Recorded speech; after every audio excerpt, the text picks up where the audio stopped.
Hi, today we learn about some tips and tricks regarding full endoscopic surgery in extraforaminal disc prolapse. You can see here this is a interlaminar space, this is a thecal sac and the traversing route will be traversing here, and this is a disc space, this is a disc space here inside, and the exiting route comes out in the foramen like this. So, you can see here,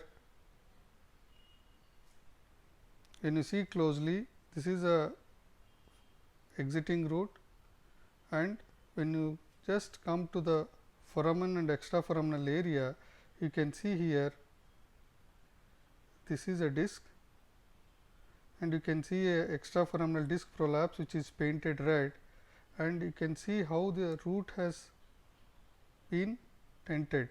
So, whenever there is extraforaminal disc prolapse, it usually affects the exiting route, and you can see what is the relation of exiting route and the extraforaminal disc prolapse.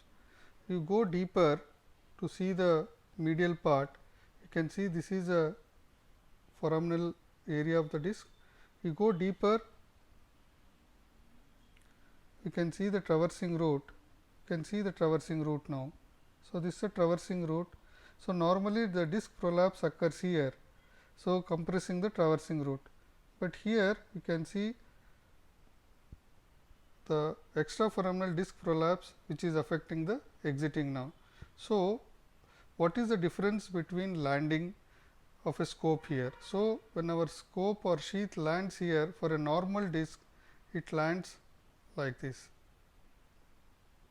You can see here it lands like this, but for a foraminal and extraforaminal disc, the angle which we lands is we have to land here like this. So, you can see the angle, it lands like this for a normal disc, lands like this for extraforaminal disc, and for a normal disc it has to land like this. So, when a medial disc prolapse or a common disc prolapse, it has to land like this. For a foraminal extraforaminal disc, it has to land like this. See the angle, you can make the difference. So, whenever we are operating, so the landing should be like this, and always understand the disc is right below the exiting route. So, sometimes you might injure the exiting routes. So, it should be very careful while landing here, keeping the note that the exiting route is just above the disc prolapse.